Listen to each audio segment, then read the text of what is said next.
ఈ నెల 27వ తేదీన జరిగే గ్రాడ్యుయేట్ ఎమ్మెల్సీ ఎన్నికల్లో బీజేపీ పాగా వేయాలని, విద్యావంతుల మేధావుల గొంతుక కావాలని కేంద్ర మంత్రి బీజేపీ రాష్ట్ర అధ్యక్షులు కిషన్ రెడ్డి బీజేపీ శ్రేణులకు పిలుపునిచ్చారు.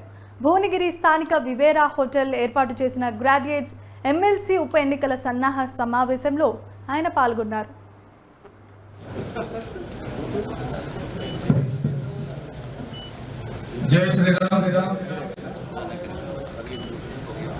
మన క్యాండిడేట్ వారు అందరూ కూడా పేరు పైన నమస్కరిస్తూ సంఖ్య గారు ఈ దేశానికి సేవ కానీ కార్యక్రమాలు కానీ అవి చెప్పి మనము దాంతో పాటు మనం ఏం మళ్లించుకోవాలంటే ఫలితాలు జూన్ 4న రాబోతాం.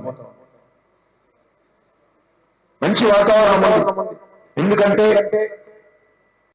అధికారంలో ఉన్నటువంటి కాంగ్రెస్ పార్టీ ఏదైతే అధికారంలోకి వచ్చిందో కాంగ్రెస్ పార్టీ ప్రేమ మీద రాలేదు. కాంగ్రెస్ పార్టీ యొక్క అభిమానంతో ప్రజలు ఓట్లేదు.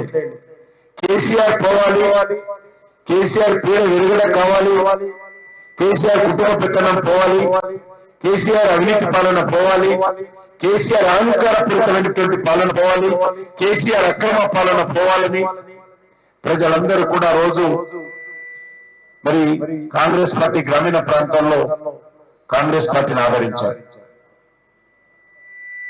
మరి ఈరోజు చూస్తే కాంగ్రెస్ ఏదైతే అధికారంలోకి వచ్చిందో ఈ వచ్చిన 6 నెలల లోపల 5 నెలల లోపల 5 సంవత్సరాలకు రావాల్సినటువంటి వ్యతిరేకత ఈ 5 నెలల్లోనే కాంగ్రెస్ పార్టీ కూడగట్టుకుంది. అనేక రకాలుగా హామీలు ఇచ్చి ఏ ఒక్క హామీ కూడా అమలు చేసే పరిస్థితి లేదు, అమలు చేయడం కూడా ఈ సందర్భాలు మనం వస్తుంది.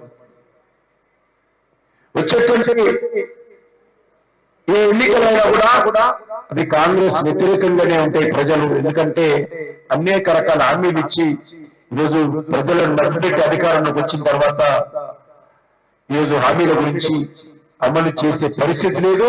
ఆ శక్తి ఈ ముఖ్యమంత్రి రేవంత్ రెడ్డికి లేదు. వాళ్ళకు ఒక దిశ లేదు, దశ లేదు. ఏ రకంగా ఈ హామీలు అమలు చేస్తారో వాళ్ళకు ఒక కార్యాచరణ ప్రణాళిక లేదు, ఒక లక్ష్యం లేదు, ఒక టార్గెట్ లేదు.